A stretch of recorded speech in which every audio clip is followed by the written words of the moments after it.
Coming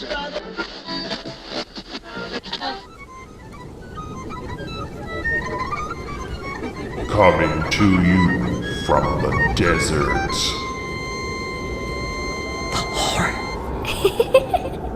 It's the Little Podcast of Horrors with James, Christina, and Chris. I'm not talking first. You talk first. Oh, my voice is still not perfect. I think it's perfect. So. Hi, I friends. was gonna say, have we been out of this so long? Like we're like, it's only been 2 weeks, guys. We just took a little break for Thanksgiving already. We're like, what's this microphone? No, I'm always like this. Have you met me? Hi. Yeah, once or twice. Hey guys, welcome back to the Little Podcast of Horrors. We took a nice little Thanksgiving break, but now we are back to present you more of the strange, macabre, and weird. Woohoo. What was What, that, James? James? Today's gonna be the weird. Today is the weird in it. Yay. Today is the weird. But Excited. how was everybody's Thanksgiving? I mean, I was with you guys. I'd say yeah. So it was pretty swell. I was beating around them. We were all together for Thanksgiving. That's what we do. We like spending Thanksgiving together. Yeah, we I don't mean, have mine. friends, so we just have a podcast Thanksgiving, and it's just the three of us in a dark room. And we look sad at each other, And I'm eating turkey. I'm just like, just Chris. He's the whole only one. who turkey. eats turkey. yeah, smacking my leg. Just Well, I was still sick, so it was nice to see you guys, but I wasn't feeling my best. But yeah, I'm feeling a lot better now, so that's good. good. Yeah, the sickness hit our Christina during the holidays, which is like, it sucks enough to get sick, but it really sucks when you get sick during the holidays. Yeah. I have a history of getting sick over the holidays, though, honestly. When I was a kid, I used to get like stomach viruses every holiday. Oh man, that's the worst. Yeah. This time it was a flu. Ugh. Everybody's in there just eating their ham and mashed potatoes, and you're in the bedroom just smelling it and wanting to die, Or not smelling it, or rather. not smelling it. It's just like Yeah, I hate this time not smelling it, but yeah, I'm a lot better now. Good. So James has the story today. Yes, Yeah. he does. First, what are we drinking today? I'm drinking water because it's 12 o'clock it's noon. It's way too, and I mean, like, we record these episodes beforehand, and sometimes we'll record them on the weekends or in the evenings, but we're recording this smack dab in the middle of the week at noon. So my ass is drinking H2O. Well, I committed, but I was trying to figure out how to be creative about it, because it's like I don't drink at noon. Like, I'm usually drinking something caffeinated at noon. So it's like, okay, how can I have my cake and eat it too?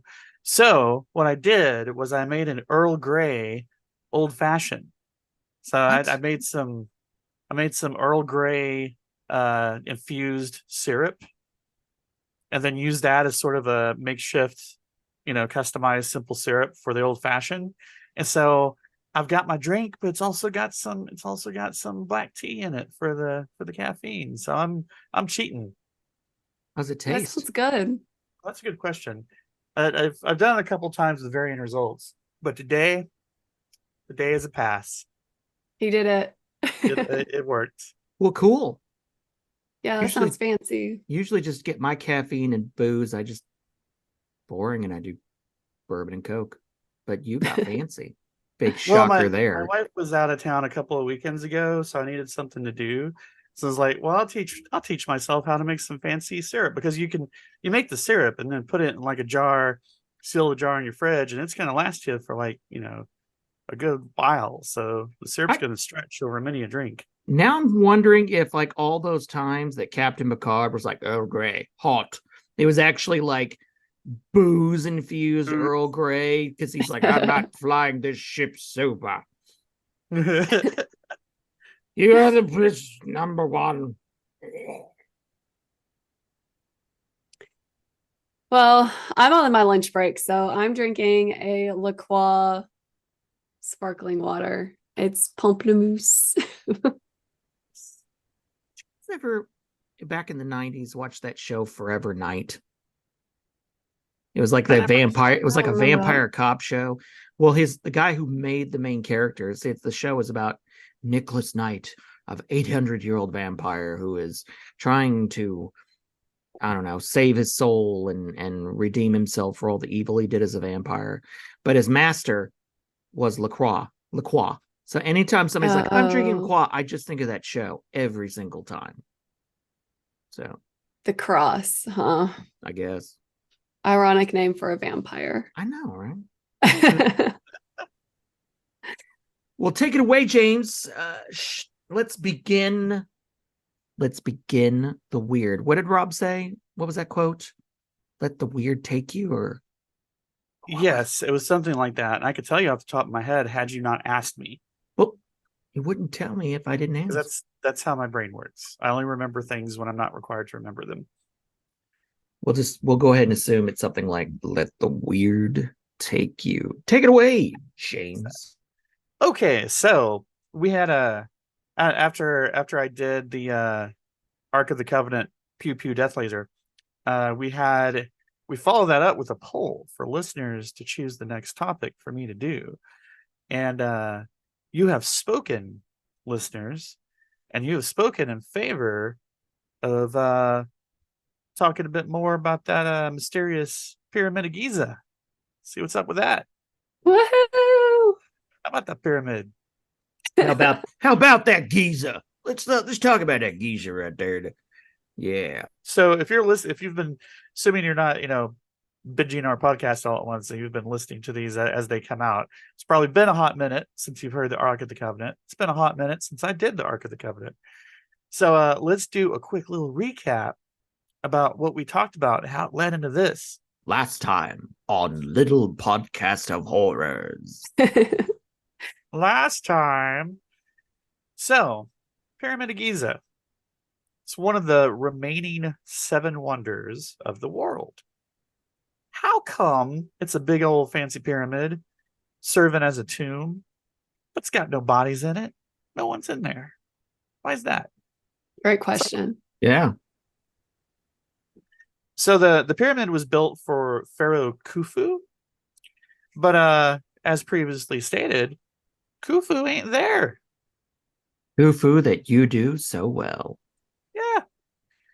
So not only is Khufu's body not there, nor is anyone else's body there, there's no treasure there either. You know how the pharaohs like to get buried with their bling. There's none. Did they find Khufu elsewhere, or has he yet to be found? I didn't follow that rabbit hole, so I don't know. That's a good question. But he's not in the Pyramid of Giza that he had built, because the Pyramid of Giza is not a tomb.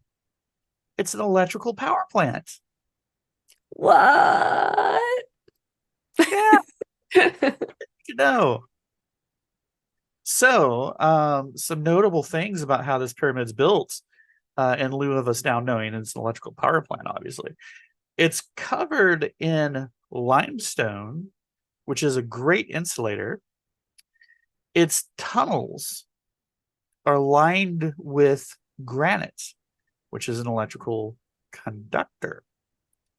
And it was topped with a gold capstone. Gold supposedly being one of the most conductive materials on Earth. Mm. And if you happen to recall, the reason this came up in the Ark of the Covenant discussion is that the king's chamber, where you're supposed to find, a Khufu corpse, which has no such Khufu corpse, instead, it only had one thing in there, a hole that was shaped exactly the same as the Ark of the Covenant. And we talked a little bit about, when we closed on that last episode, about this dude named George Wilhelm Lichtenberg, who opined that perhaps the Ark was a Leyden jar. And then I went into what exactly his Leyden jar is. And if you happen to recall, it's basically just a ye old-timey makeshift electric make-and-do hickey. Make some electricity in the jar. the poor man's way, is what a Leyden jar is. So Lichtenberg concluded that, you know, maybe the Ark was a Leyden jar powering the Great Pyramid. So then in the late 1800s, if you happen to recall, this British inventor by the name of Sir William Siemens, who Chris loved referring to by name.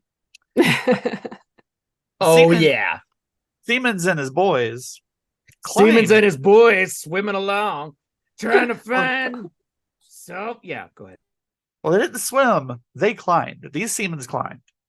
Sometimes you gotta climb, man. Siemens and his boys climbed to the tippy top of the Great Pyramid of Giza, and he brought with him a makeshift Leyden jar. And if you happen to remember, the boy done got zapped when he whipped that Leyden jar out at the top of the pyramid.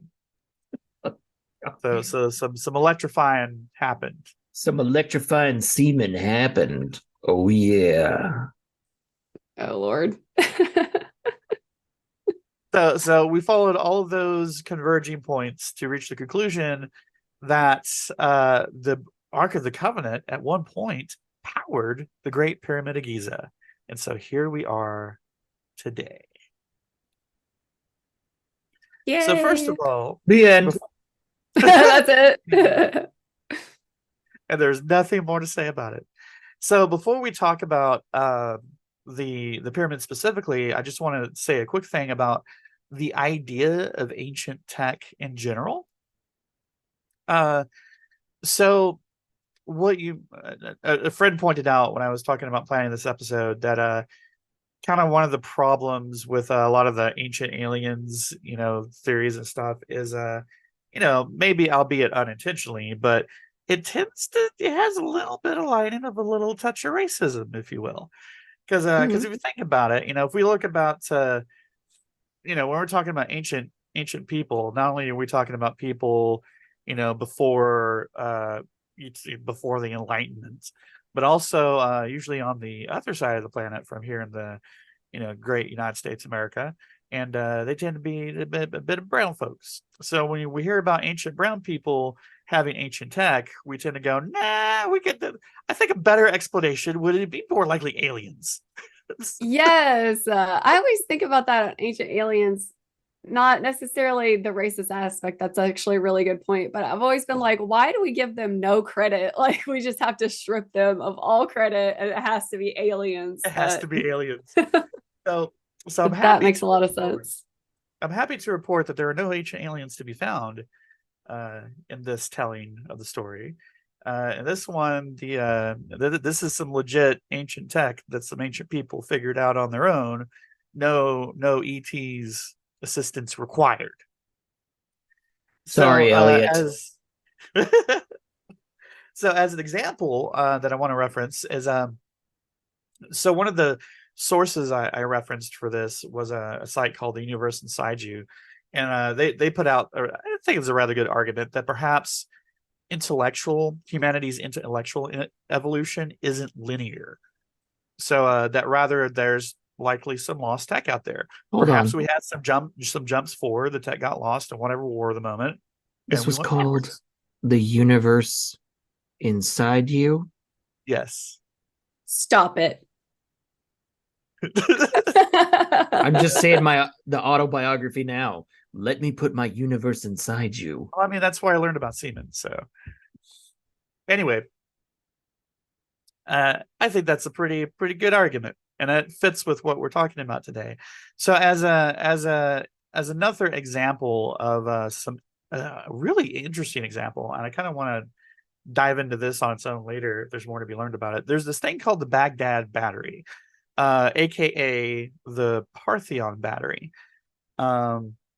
And I posted a picture in our chat.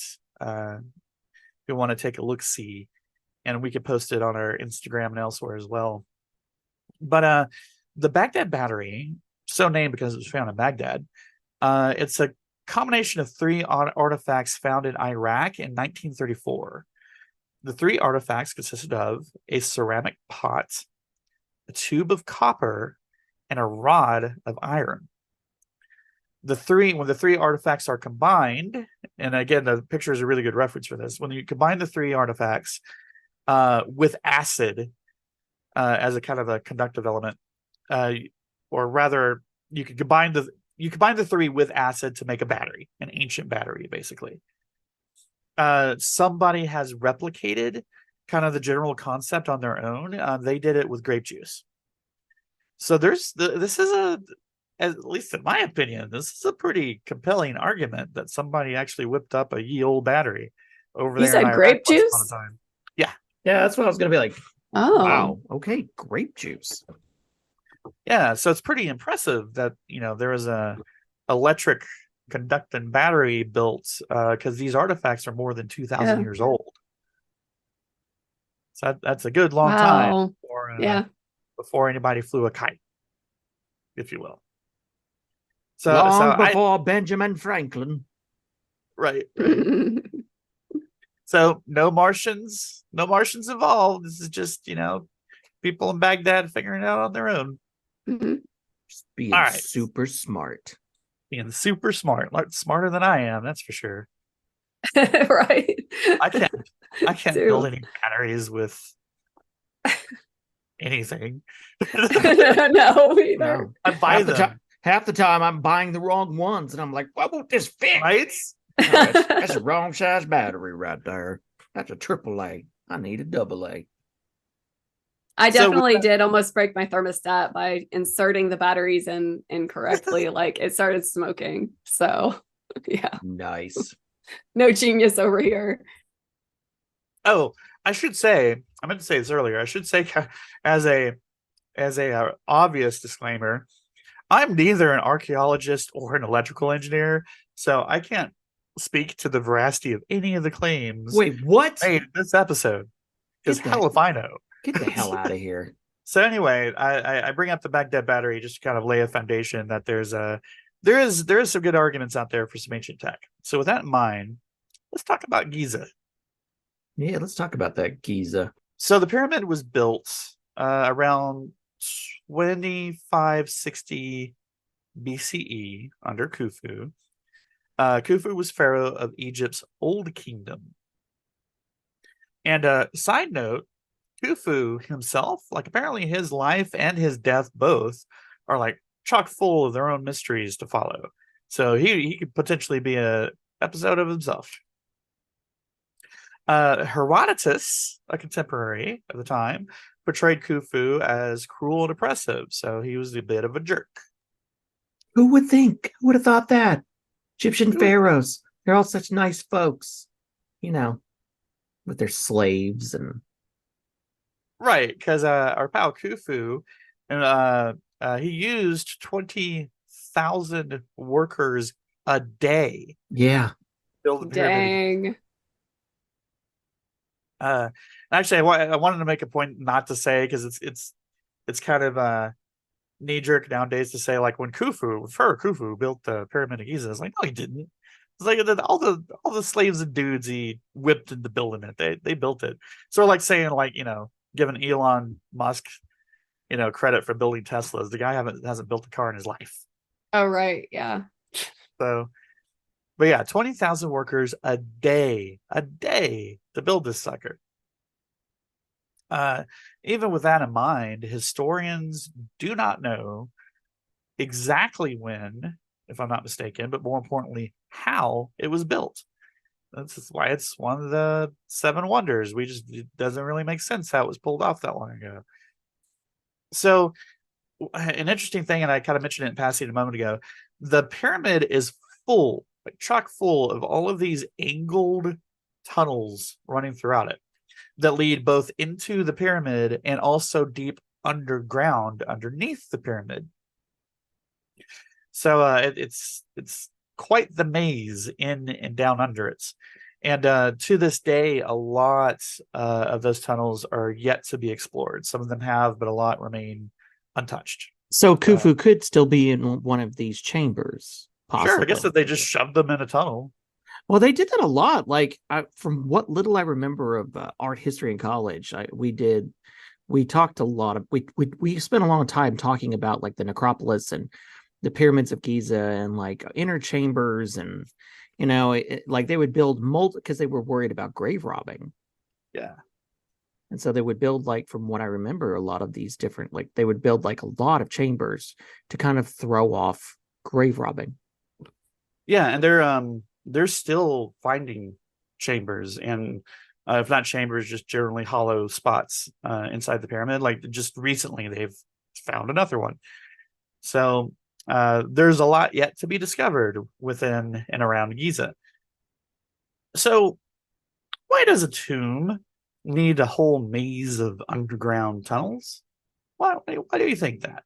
I'm guessing maybe to hide their treasures. As I the guess grave robbing thing. Like I said, they're probably worried about grave robbers because they're like, we're putting all this bling here in the damn desert. People are going to come and take it. We got to make it hard for them. Well, that's That's why. obviously not it, but I think that's a good guess. Thanks. I'm so sorry. You know what we're talking about today. It ain't great. You obviously don't know jack shit, Chris. Shut up. So, excuse me.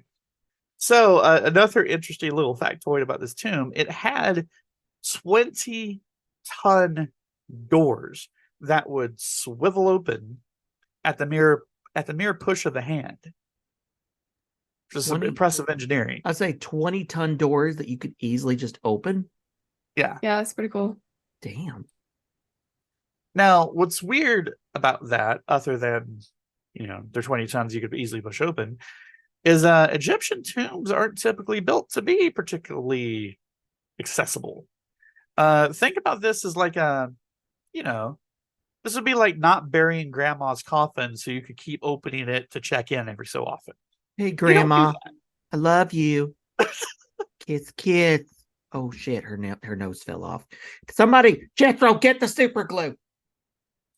So yeah, why would you have swiveling doors on a tomb? It's like you put the body in, you seal it, you're done. Why have this in and out stuff going on?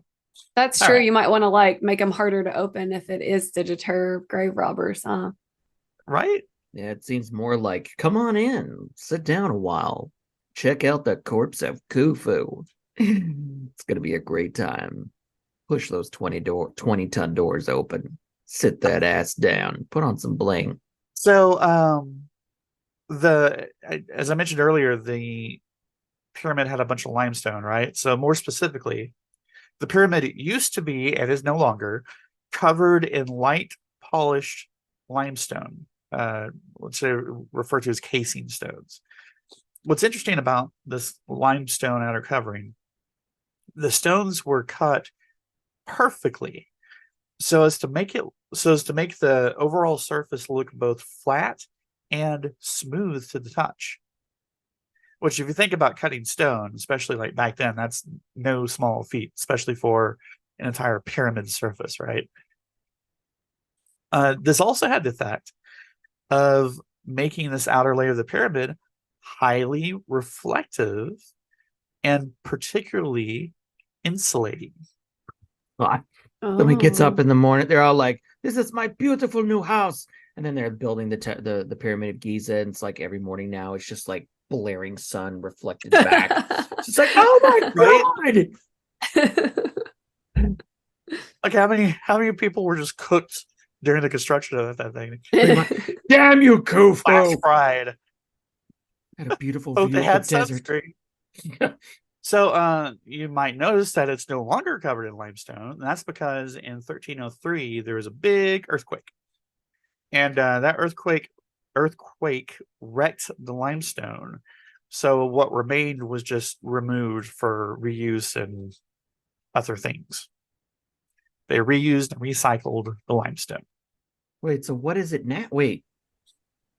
So the whole stones weren't made of limestone? It was just like the outer covering? Yeah, it's like an outer covering. So now, if you look at it today, it looks more like a normal pyramid and not a bling pyramid. Okay. Okay. Bling pyramid. It's the bling pyramid. Khufu's getting down with it. So again, returning to the question, this thing's supposed to be a tomb.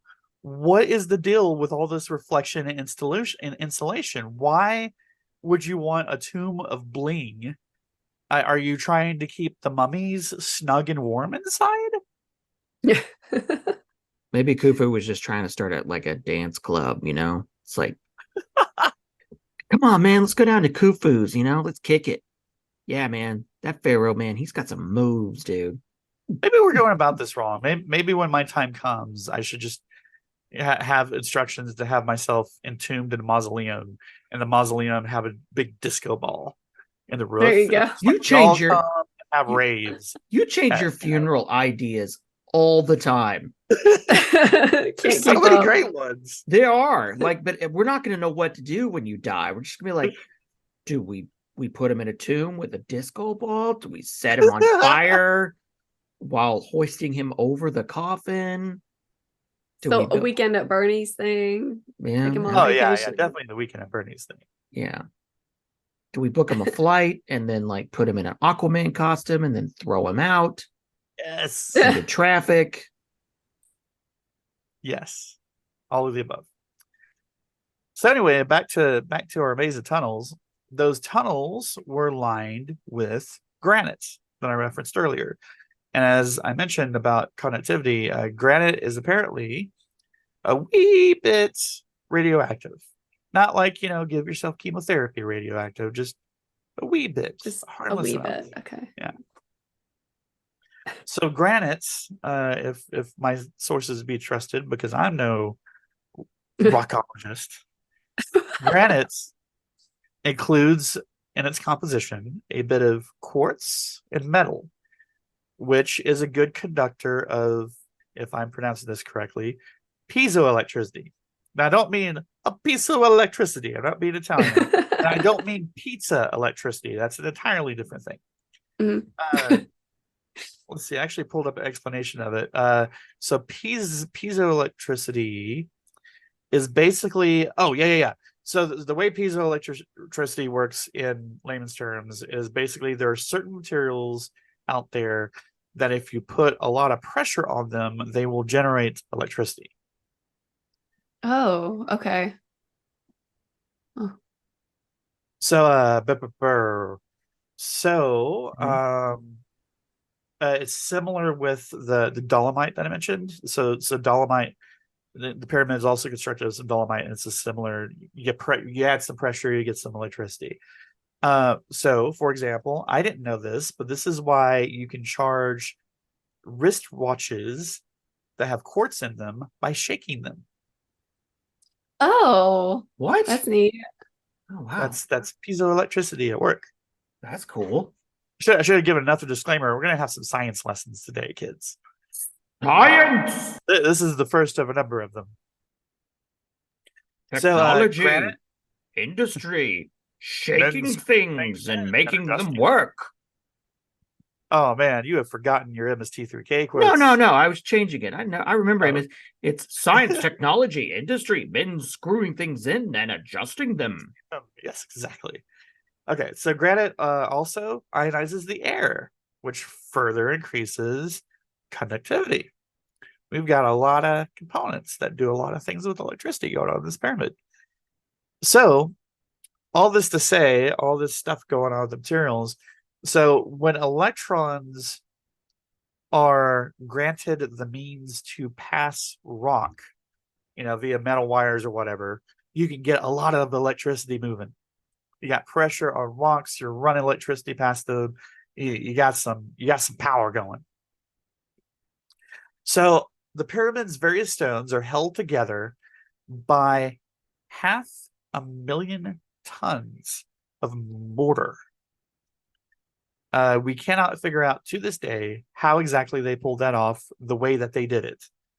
But the result is that makes all those stones even stronger and very resistant to high pressure. Wow. So to put all this together, you take limestone, you take some dolomite, you take some granite, you put it all together, you get a lot of what is essentially some pressure resistant cabling, if you will. So another fun fact on this note, if you look at satellite pictures of the pyramid, two things that you notice. One is that the pyramid actually has 8 sides. if you're looking at it like on the ground, it looks like it has four, like any old pyramid, but it's got some extra very subtle angles in there that if you're looking at it from way up on high, you can tell it's actually technically got 8 sides. Oh. But more importantly, satellites have picked up infrared images showing show weird heat spots throughout the pyramid. Like Google Pyramid of Giza heat spots, you'll get like dozens of pictures of this. It's weird. Oh. So back to the tunnels. A 4th century philosopher by the name of, I'm going to try to pronounce this, Iamblichus. Iamblichus visited the tunnels, and he wrote, and I quote, "We came to a chamber. When we entered, it became automatically illuminated by light from a tube being the height of one man's hand and thin, standing vertically in the corner. As we approached the tube, it shone brighter. The slaves were scared and ran away in the direction from which we had come. When I touched it, it went out. We made every effort to get the tube to glow again, but it would no longer provide light." So it just started to glow when they first walked in, and then it stopped. Yeah. Like a touch light bulb? Right. Or you touch it to turn it off, I guess, or to break it. Yeah. But yeah, this is the 4th century. So keep in mind that this guy has no idea of what a light bulb is. But he just essentially described what is a light bulb. Anybody clap? It's like Egyptians, like clap on, clap off, the clapper. No, you have to dance like an Egyptian for that to work. Dance like an Egyptian. Walk. You have to walk like an Egyptian. That's right. You have to walk like an Egyptian. Walk like an Egyptian. That's a good song. So the reason I was saying that, no, the tunnels were obviously not for hiding Khufu. Come on. Those tunnels are basically your electrical wiring. Obviously. Yeah. So all the various tall things in the area. So if you think about if you think about where Giza is, there's a bunch of other tall things around it. So you got various monuments, obelisks, etc. Those that could have been receivers, and we're going to talk about that in a bit of detail later on. So, oh yeah, so I said they're still finding chambers like as recently as March. So the latest I know of is they found another chamber like March of this year of our Lord 2023. Among these various chambers that are being discovered to this day, one particular chamber of notes has been called the Queen's Chamber. So, in 1993, a research team sends this little bit of camera down to explore the tunnels, because a lot of these tunnels you either aren't fitting through them or you really don't want to if you have so they send a little bit of camera down the tunnels. So it goes through these yet to be explored tunnels, and lo and behold, it finds a mysterious stone door with a metal handle. Ooh. Now, other sources, there's some disagreement on what we're calling a handle. So another source referenced it as just some metal pin set within the door. Oh, okay. So, may or may not be a handle depending on whose opinion you're referencing. But nonetheless, it's the only metal found in the entire pyramid is in this giant, mysterious stone door in the middle of nowhere tunnel that you're only accessing with the camera. So that was weird. So this is where talking about these let's say fringe topics, if you will.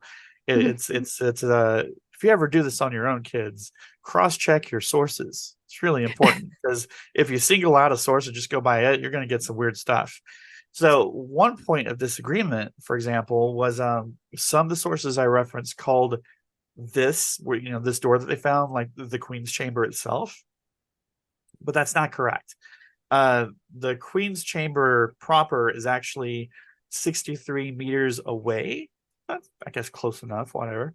But which is that 63. So the camera bot traveled down the tunnel 63 meters away from the Queen's Chamber to find the stone door.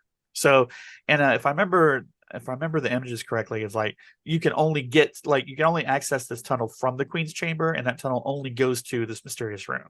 So that's like the only path from Queen's Chamber to mysterious room. Okay. That's as far as they get in 1993. But in 2002, another team shows up, this time with a robot equipped with a drill, and they drill through the door. Beyond the door, they find a small chamber, and that chamber is blocked by a large backing stone.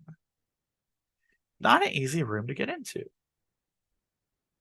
So at the time, Egypt's Minister of State, or rather the Minister of State for Antiquities, a dude by the name of Zahi Hawass, if I'm pronouncing that correctly, he referred to these doors as the last great mystery of the pyramid.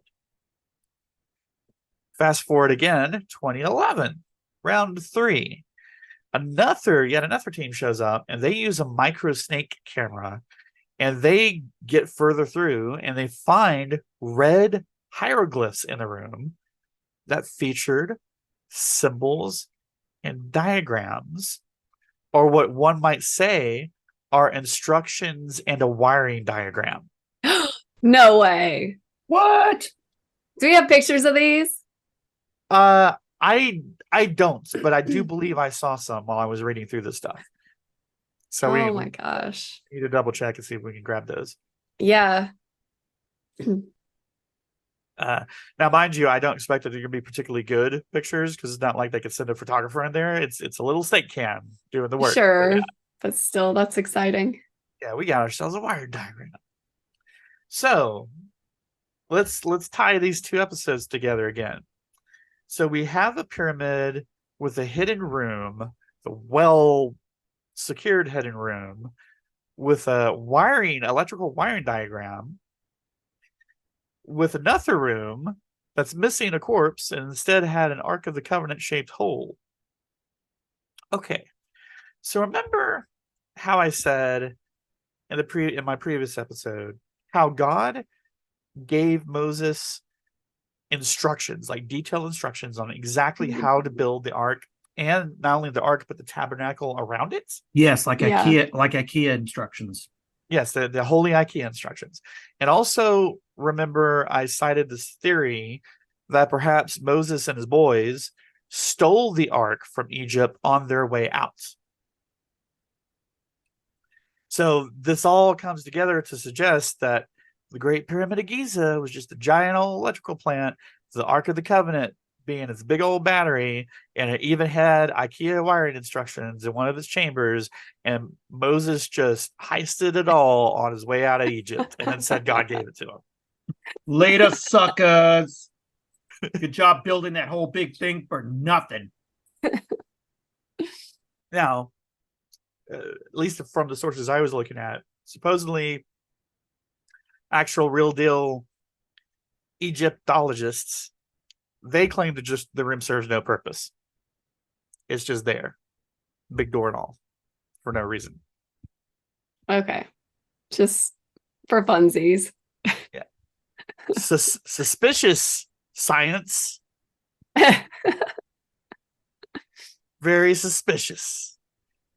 I think that's another word for conspiracy theorists. All right. So now let's talk real quick about the Serapeum of Saqqara. So the Serapeum of Saqqara is near Giza. I really thought he said Sarah Palin. The Sarah Palin of Saqqara. She got around both time and space, apparently.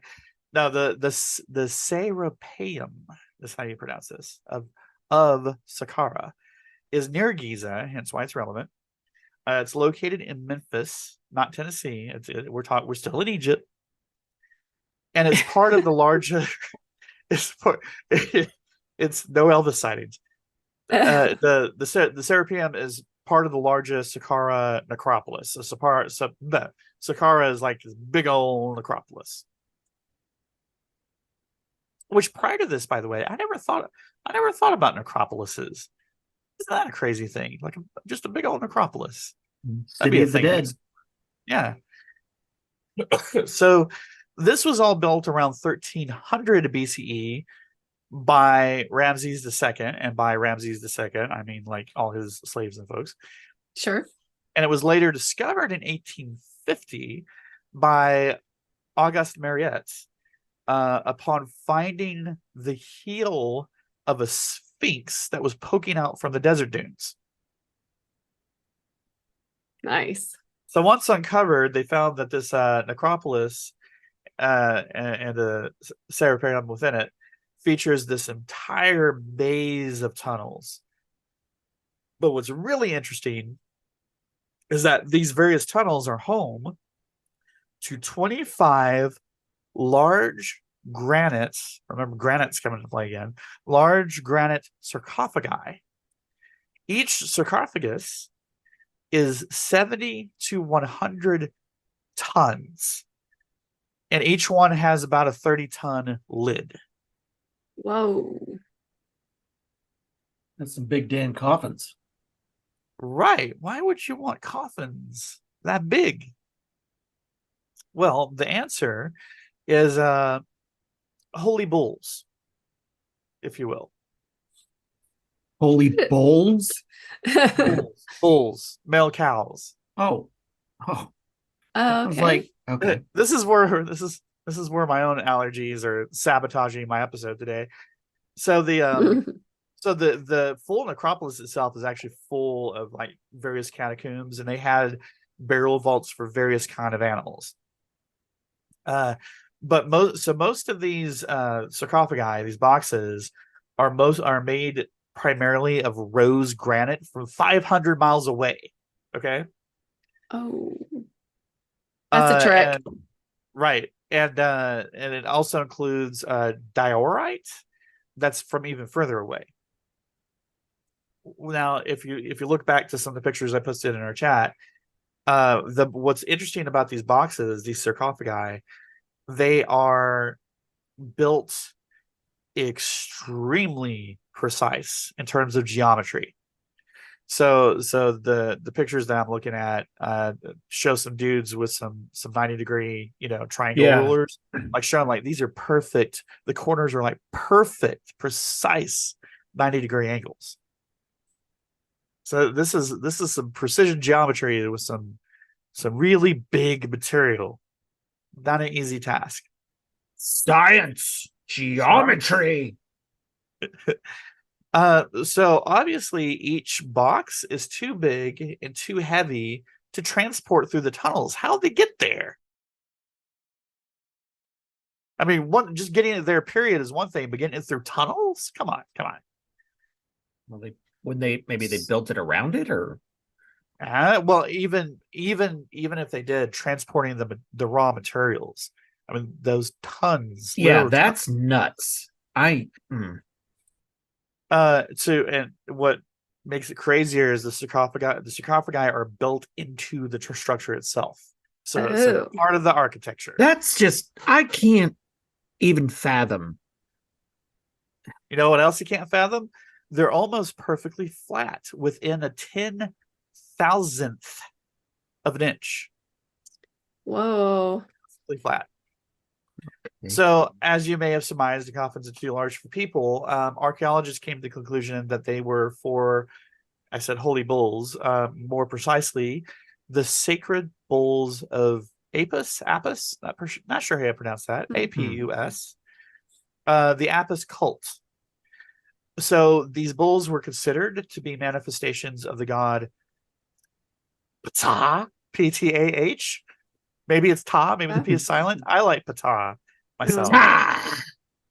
And every time Because every time the god potato. appears, he goes, Ptah. So giant sarcophagus for a giant bull. And not just any old bull, but a bull that's representing this deity. Okay, this makes a little bit more sense. Yeah, Except- sarcophagi for the giant bull Ptah. Except plot twist, they got some of the sarcophagi open. To do so, they had to blow open the lid with gunpowder to see what was inside. Yeah, that Oh, nothing's gonna go wrong underground doing shit like that. We'll Well, be fine. Force. Thankfully, nothing did. I guess they knew what they were doing. But once they took a look, see inside the sarcophagus, no bulls, no nothing. Just empty. Nada. Nada. Ptah took him. So, why bother for that much granite? Remember, we're talking 500 miles away. Why go to that much trouble for a bunch of empty tombs? Because whatever you were going to say in answer, I bet it wasn't this. Because a box made completely of granite makes for a great Conductor? capacitor, battery, if you will. In fact, any blemishes in the granite structure would have potentially interrupted a magnetic field, hence the precise flatness and geometry. Oh. This is really weird. So, hence its relevance coming into play with the Pyramid of Giza. Because the Pyramid of Giza is not standalone. This is what I'm getting to. The Pyramid of Giza is not a standalone thing when it comes to all this electricity goings on, if you will. So one of the pictures that you have up here is they're like measuring they're showing the precision of the corners, right? Yeah. The 90-degree angles. On the wall, it shows like 5 lines on that wall. Is there any theory behind what those lines were about? Because I feel like that could be an interruption to your capacitor. Right? I have no idea. I mean, the lines are also precise, though. So maybe they were, Yeah. I don't know. Let's make some stuff up. Maybe they were forgetting. Let's make it up. Say that. It was to provide a path for electricity to follow. Because electricity Okay. moves like water, right? That's how it works. Yeah, there we go. Yeah, So that's also- crazy. Also nearby is the sexy Hathor Temple, which is also relevant to all these electricity shenanigans. So the Hathor Temple is one of the most well-preserved temples of ancient Egypt. And it's located in the Dendera Temple Complex in Qena, Qena. You can visit it, and I really want to now after reading about this. You can go there, see it for yourself. Yeah. The main temple of this complex was built by Ptolemy the 12th, and by Ptolemy the 12th, I mean his slaves and suckers that he roped into this. Mhm. And it was almost finished under the reign of Cleopatra the 7th. Yes. So this is to say, in number terms, between 54 to 20 BCE. Some of the temples of the complex actually date as far back as 2500 BCE. Oh. So the reason I say the sexy Hathor Temple is Hathor is the sky goddess of sexual love, fertility, music, and dancing. This is a Uh, nightclub. That's it. It's a nightclub. Come on down to Hathor's. Get your groove on, baby. So we may also someone also add birth and motherhood to her resume. She is often regarded as the counterpart to Horus. Hathor actually translates into House of Horus. Oh. So this temple complex There's has some seen Horus in this house. There's a Horus in this house. Oh, another t-shirt idea. So the complex has seen a lot over the centuries. It has fallen under the rule of the Egyptians, the Greeks, and the Romans. And in fact, at one point, there was a Coptic church once called the place home. So they had to go and build a Coptic church on top of the rave. So why is the sexy Hathor temple important, you might ask? And I would answer, because it's home of the Dendera light bulb. So, of note, if you want to see this for yourself, and you can, because you can go there, and I really want to. But note, you kind of need to be in a little bit of shape, because to see it yourself, you're going to have to get on your hands and knees and maybe do some crawling. It's down this really steep staircase. No. Excuse me. I will not be doing that. You don't want, but you gotta see the light bulb. So it's this really steep staircase, and apparently you'll bump your head if you don't go down it knees and elbows and just back your way in.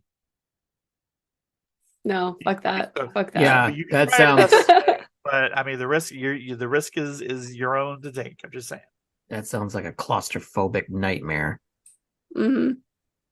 So this 2,000-year-old temple, it features, aside from the bang and rave, it features an underground crypt with carved images, and I will direct the two of you's eyes to our chat again, which we will share with the rest of you on our Instagram and etc. It features underground crypt with carved images depicting a tube that looks like a light bulb. And more specifically, it looks to essentially be a Leyden jar for all intents and purposes. And I will point your attention to earlier in this episode when I talked about the Iamblichus, that fourth century philosopher who found the mysterious light. Yeah. Hey, This image that looks like a light bulb is complete with a wire inside the light bulb, you may notice, and a box serving as a receiver. So, by the way, speaking of Horus, just to the right of our little bulb in that picture, well, the picture is just a bulb, but if you're in there yourself in person and you turned right, you would see the most detailed depiction of Horus that has yet been unearthed. Just fun fact. Cool. Also on the wall across from the carving is a similar carving that appears to be, so another light bulb, if you will. And this light bulb appears to be aimed toward a suspiciously reptile-looking dude. Now, see, I thought he looked kind of like a cat or something. I agree. I mean, reptiles don't have little kitty tails like that. Again, listeners, you're gonna have to do some homework and check out our Instagram. Yeah. Kitty cat, lizard, whatever. say his face. I am kind of interested in the theory of the cat people running the world. That would explain why things get as weird as they do. Because I mean, if you've had cats, I don't know, man. His face looks like a frog. so it's Kerbits, It might be. proto Kerbits. It's not easy ruling Egypt. Oh my gosh. Okay, so let's start to wrap this all up. So we've got the Hathor temple, we've got the Serapeum of Saqqara, and we have both of these near the Pyramid of Giza. All of these things seem to be built with the potential to do some electrical nonsense. Electrical nonsense. So let's circle back to the original question. Ark of the Covenant aside, how is the Pyramid of Giza powered? What are some possible alternates, non-Ark related explanations? So because to this point, everything I've described, I've given you infrastructure. Yeah. I've described all of this electrical infrastructure, but we still need a catalyst to make the sparks fly. Yeah. We got to generate some electricity to run through all of this stuff. Didn't you say the top? Didn't you say the top was made of gold? Yeah. Yep. We're gonna come back to that. Okay. So one theory, as I mentioned, was that the Ark of the Covenant served as the battery, so that was powering the whole complex. The Ark of the Covenant being the King's Chamber, and the King's Chamber having that suspiciously arc-shaped hole. Nothing else. Okay. Good news for an alternative explanation. The region, as you may know, is full of rivers and aquifers, all doing a physioelectricity thing. Think of dams, hydroelectricity, if you will. Say hydropower. And at that time in history, apparently, supposedly, allegedly, the Nile passed right by the pyramids. Oh, yeah. Yeah, because So it wasn't this- always a desert like that. Apparently. I don't know my geographical history to confirm or deny, but apparently. So the water would travel up the limestone doing some capillary action, if you will. Which by capillary action, I mean when part of a thing gets wet, then the water is absorbed into the entire thing. Think of a sponge. Or like water moving up a straw in defiance of gravity. Water, therefore, travels up the limestone of the pyramid and gets absorbed. As the water goes up to the top of the pyramid, the tunnel's quartz, remember the granite by nature includes some quartz, the tunnel's quartz gets some pressure, some piezoelectricity, and boom, piezoelectricity. Again, not to be confused with pizza electricity. It's a whole different thing. So the generated electricity moves throughout the entire pyramid. And I included a picture of a nice blue glowy pyramid as an illustration, y'all. So yeah, electricity is moved all throughout the pyramid toward the top, the peak, to the capstone, which, as Chris reminded us, was gold. So we think at least we think it may have been gold. We don't know for sure, supposedly.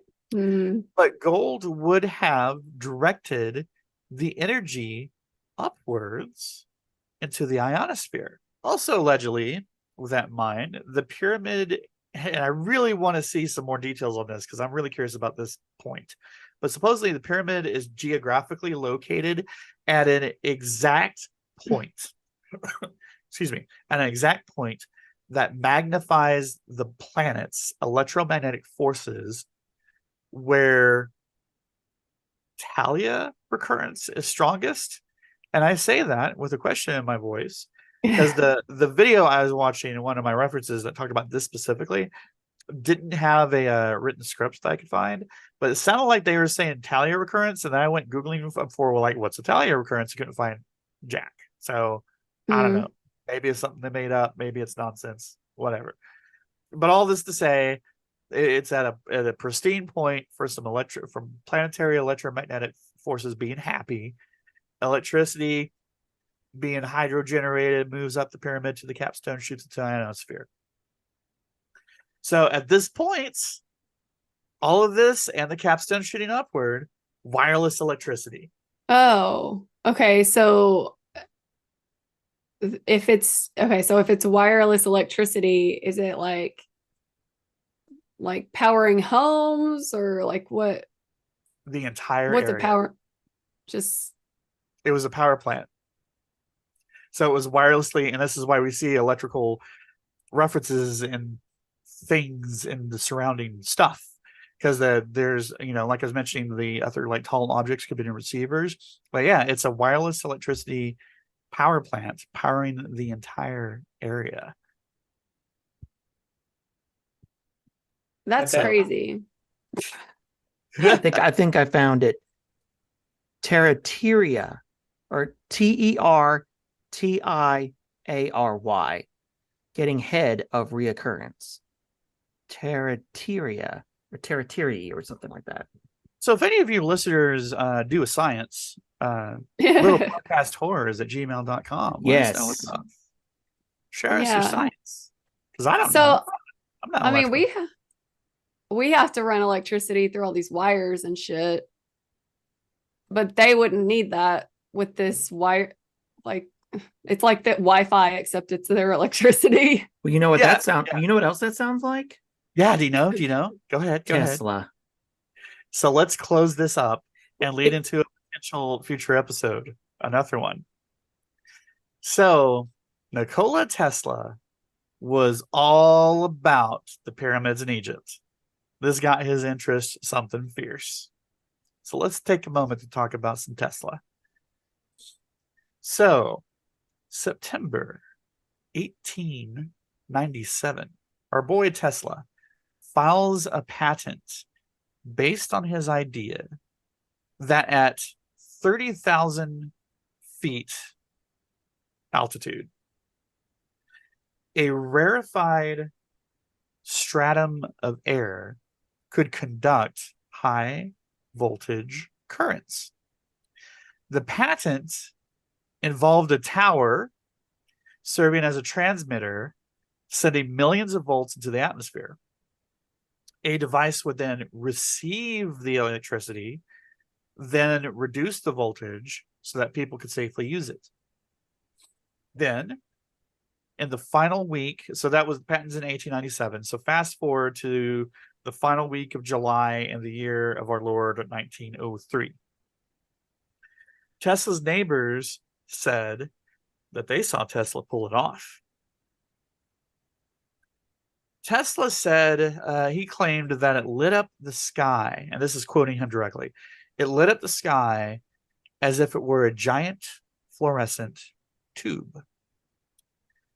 It's claimed he wirelessly transmitted both sounds and images using this. Oh. So he did some Wi-Fi.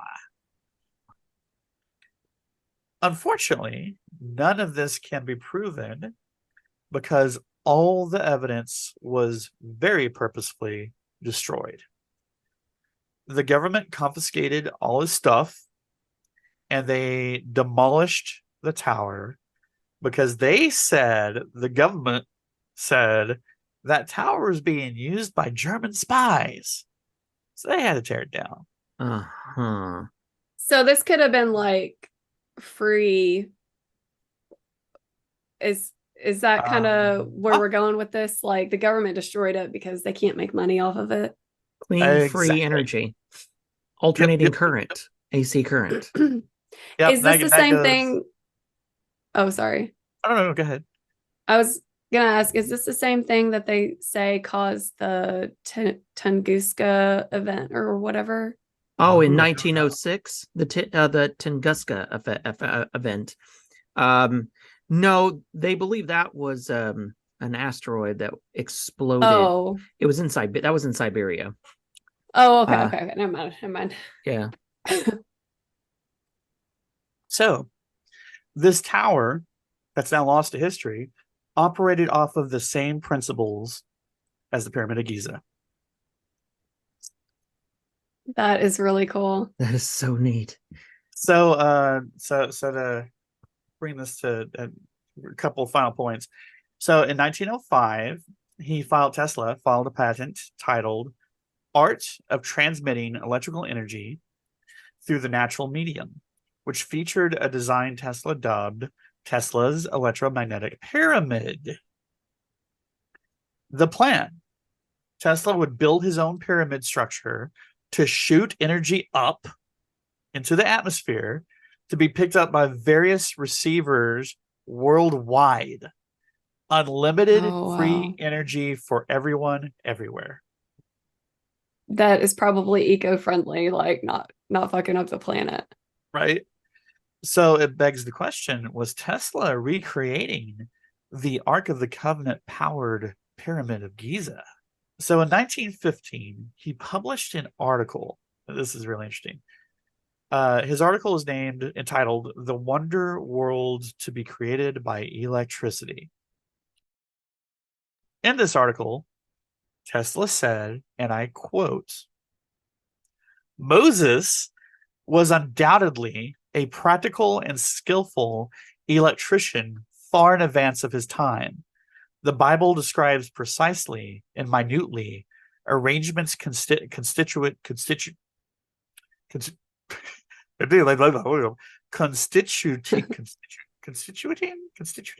what's the verb form of that word? Arrangements doing a machine in which electricity was generated. So Moses comes right back into the story here with Tesla. So why was all this shut down and lost to history? Fun fact. Tesla was financed by none other than J.P. Morgan, Oh, whose riches came from ironwork. gas. Oh, oil and gas. But that, Mhm. folks, is another story. Oh my God. Oh, wow. To be continued. Again. Again. Again. Oh my gosh. That was okay. Tesla. We have Moses James's and series here. and the Egyptians And the Ark of the Covenant. and the Ark of the Covenant. How do you always find these amazing connections? Because they're there to be found. They're there to be found. I didn't put them there. I just found them. Using the interwebs. Well, that was a good episode. Thank you, James. Yeah, Man. that was really interesting. Dude, Hey, I the wanna- voters speak. I deliver. you delivered well. My gosh, Nikola Tesla. So we ain't done yet. No, But that's for the future. that's for the future. All All right. righty. Well, if you enjoyed this episode, please like, share. If you have any stories you would like to submit that we could read online, that we could read on air, you can always email us at littlepodcasthorrors@gmail.com. Check out our website at www.littlepodcastofhorrors.com. And of course, you can check out all our socials, Facebook, And Twitter. hey, you wanna give us money? You want to give us money? You're a friend? Yeah, So you man. can do that. $2 a month for friendship. $2. It'll get you access to our Discord, the little Discord of gamers. We play games, but you don't have to be a gamer because we have episode talk spaces too. We just chat about episodes, whatever. Yeah. And we're there and we hang out. So $2 a month, you can join our Discord. That $2 a month would be via Patreon. You can find Little Podcast of Horrors on Patreon. You can also just go to our site, littlepodcastofhorrors.com, and you'll find a link to the Patreon right there. It's all there. It's easy to find. Go for it. Easy I'm so peasy, down. rice and cheesy. Well, until then, Bye. let the weird take you. Also that. Yeah, I guess that. Toodles.